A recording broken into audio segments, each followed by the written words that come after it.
de communication, c'est effectivement la première fois que la signature de notre convention fait l'objet d'un événement médiatisé.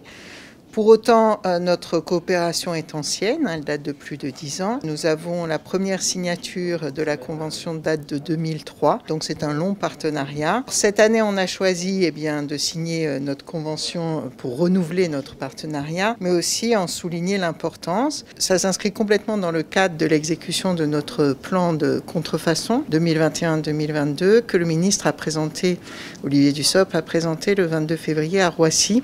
Un des axes importants, c'est de fédérer toutes les parties prenantes dans la lutte contre la contrefaçon et c'est l'objet, en tout cas, de cette signature. Alors c'est une orientation qui répond à des orientations très fortes données par la Cour des comptes en 2020 et aussi par les députés Blanchet et Bournazel dans leur rapport récent.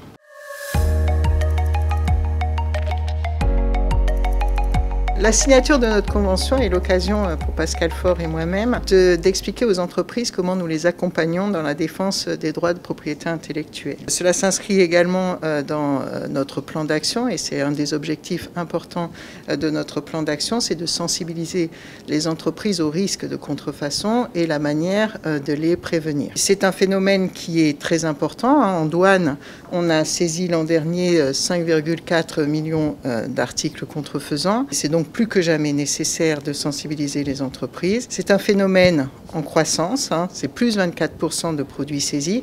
Alors ce chiffre et cet accroissement, c'est lié à l'engagement et à la détermination des douaniers de lutter contre la contrefaçon, mais c'est aussi lié à l'augmentation du phénomène. La contrefaçon, c'est 3% du commerce mondial, ce qui est un chiffre qui est très très fort.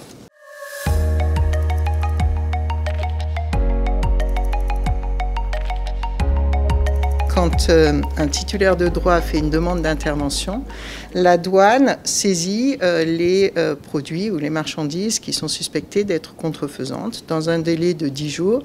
Et pendant ce délai, le titulaire de droit vérifie s'il y a contrefaçon ou pas. S'il y a contrefaçon, le produit est retiré du marché, soit par une procédure de destruction simplifiée, soit par une action de justice.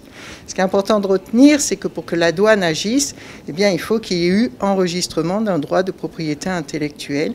Sans enregistrement, il n'y a pas d'action possible de la douane et il n'y a pas de produit, il n'y a pas de contrefaçon, il n'y a pas d'action possible de la douane. Et l'enregistrement, c'est auprès de l'INPI qu'elle doit être faite.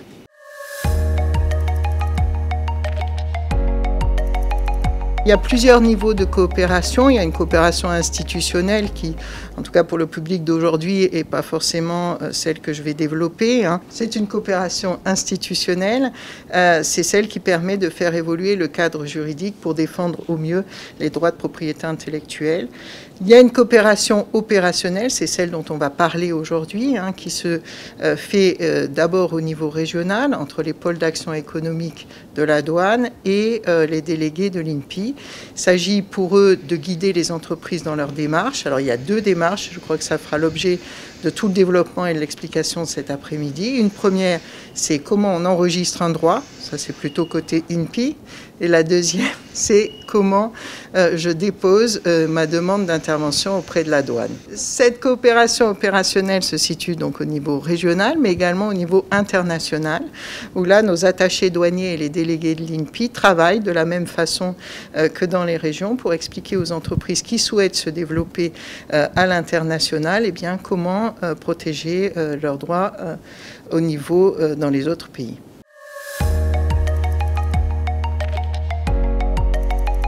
L'INPI et les douanes ont depuis de nombreuses années des coopérations qui mettent en valeur leur action complémentaire, que ce soit sur le territoire national ou à l'étranger.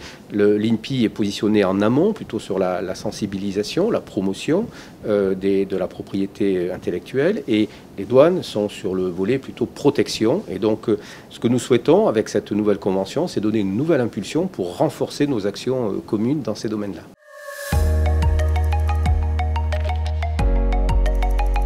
La contrefaçon est un phénomène à gros enjeux. C'est 3,3% du commerce mondial qui est concerné. En France, ça représente plus de 8 milliards d'euros de chiffre d'affaires détourné, plus de 40 000 emplois détruits par ce phénomène-là. Ça concerne tous les secteurs d'entreprise, de toutes les tailles, et ça pose un vrai problème de manque à gagner, de perte de chiffre d'affaires pour nos entreprises, de perte de part de marché à l'exportation, de perte de capacité d'innovation et donc de capacité à gagner en compétitivité. Et puis pour les consommateurs, c'est une confusion terrible sur les marchés. Et donc ce que nous souhaitons faire, c'est lutter contre ce phénomène-là et redonner davantage de confiance aux consommateurs et davantage de capacité de développement aux entreprises. Et pour cela, il y a une grosse action à mener en matière de prise de conscience de ce phénomène.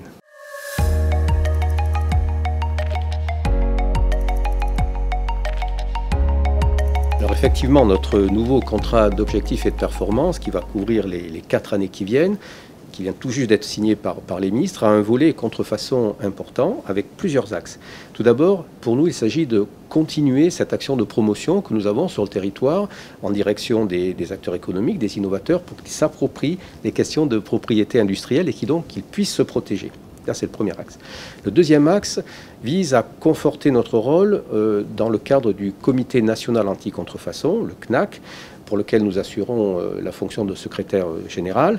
Et donc nous sommes impliqués dans toutes ces actions qui ont pour but une meilleure prise de conscience de ce phénomène auprès des entreprises, de leurs fédérations, de l'UNIFAB, avec qui nous avons des relations bien entendu extrêmement étroites, en direction des consommateurs et aussi en direction des décideurs, de sorte à ce que ce phénomène soit vraiment pris en compte au niveau le plus élevé. Il y a ensuite un troisième volet dans notre COP qui consiste à utiliser au mieux notre réseau international, puisque nous avons une dizaine de conseillers régionaux en matière de propriété industrielle qui sont dans les ambassades, qui couvrent à peu près la planète entière et qui permettent d'accompagner les entreprises dans leurs questions en matière de contrefaçon à l'étranger. Et là, nous utilisons les relations institutionnelles que nous avons avec les partenaires de ces pays-là pour faciliter le traitement des dossiers de nos entreprises. Et je me réjouis de la collaboration que nous avons aussi avec les attachés douaniers dans ces lieux où le travail de proximité se fait de manière extrêmement efficace. Et puis enfin, il y a un quatrième volet qui concerne la création d'un observatoire de la contrefaçon pour rassembler et pouvoir diffuser les chiffres pour mieux caractériser ce phénomène.